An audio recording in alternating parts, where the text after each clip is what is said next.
भंवरलाल जी नमस्कार। सबसे पहले तो आपको बहुत बहुत कि चुनावों की आगाज़ हो चुका है जी। समस्त पीपा क्षत्रिय समाज का जी। और क्या रुझान है इस बार? बहुत उत्साह दिख रहा है, क्या रुझान है?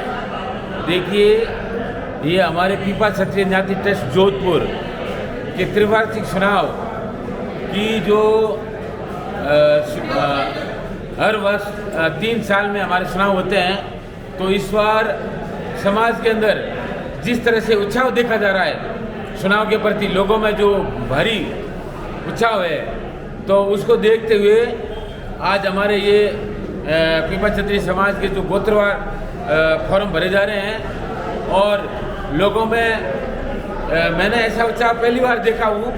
जिस तरीके से जो हमारे गोत्र अलग अलग जो समाज के अंदर गोत्र होते हैं, उनके जो आज प्रतिनिधि जो फॉर्म भर रहे हैं, तो भारी उत्साह है और ये हमारी पूरी प्रक्रिया बहुत ही सुंदर तरीके से। क्या इस बार कोई चुनाव में कोई उम्मीदवार, कोई स्पेशल उम्मीदवार है? नहीं, ऐसे उम्मीदवार अभी तक आएंगे, जो प्रक्रिया शुरू हुई नहीं है, तो अभी देखते हैं कौन कौन आएगा। निर्विरोध होने के चांसेज है इस बार? देखो, हम ऐसे प्रयास ऐसे करेंगे भाई, हमारे समाज का चुनाव है तो हम प्रयास ऐसे करें भाई निर्विरोध हो जाए, तो अच्छी बात है। सामाजिक चुनाव है, कोशिश हम करेंगे, और नहीं है तो फिर हमारी जो संविधान के अनुसार जो चुनाव की जिस तरीके से, क्योंकि आप एक राजनीतिक दल से जुड़े हुए और बहुत सक्रिय राजनीतिक दल के साथ काम करते हैं, तो इस बार जिसकी सरकार होती है लगभग अध्यक्ष उसी का आता है, मैंने देखा है यहाँ पे। होता है ऐसे, बिल्कुल लोग ये चाहते हैं कि भाई जिसकी सरकार है और वो अध्यक्ष हो तो समाज का कुछ विकास हो, भला हो, तो ये प्रक्रिया साबित है। ऐसे हर जगह होता है, ऐसा उम्मीदवार लग रहा है? ऐसे होता है, लेकिन देखो ये समाज है,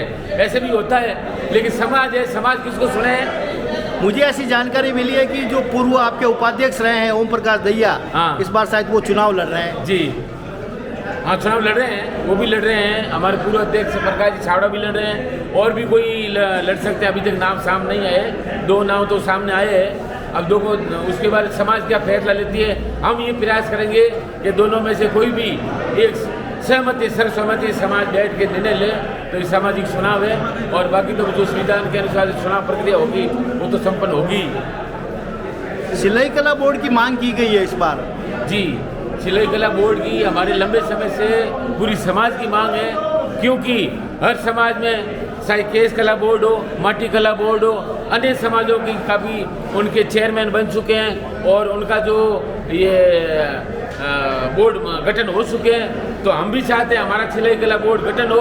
अध्यक्ष, यदि अध्यक्ष आप जैसे या कोई पार्टी का जुड़ा हुआ होगा तभी वो बना पाएगा, नहीं तो नहीं बना पाएगा। देखो, ये तो आप सही बात बोलते हो, जिसकी सरकार होती है वो आदमी आगे आएगा तो प्रयास करेंगे, सीधी बात, इसमें कोई दो राय नहीं, सब समझते हैं। तो हमारा जो बीजेपी, मैं बीजेपी से जुड़ा हुआ हूँ और यहाँ इस संस्था का पूर्व अध्यक्ष भी हूँ, इसीलिए आपसे सवाल है। और लगातार 30वीं बार मैं भारतीय जनता पार्टी का उपाध्यक्ष बनता आ रहा हूँ। तो हम ये चाहते हैं, हमारी सरकार है, तो मैं सोचा हूँ हमारा कोई कार्यकर्ता बनता है तो निश्चित रूप से वो आगे का सरकार से मांग करेगा कि भाई हमारा सिलाई कला बोर्ड होना चाहिए। इसका मतलब स्पष्टता ये आ रही है कि ओम जी की तरफ आपका भी झुकाव लग रहा है। देखो, वो समाज निर्णय करेगा, लेकिन मैं जैसे आप बताइए, मैं उसी के ऊपर बता रहा हूँ कि कार्यकर्ता जब पार्टी का होता है वो प्रयास करेगा, लेकिन जो समाज करेगा निर्णय आखिर में वही होगा। बहुत बहुत धन्यवाद भंवरलाल जी, आपका बहुत बहुत धन्यवाद।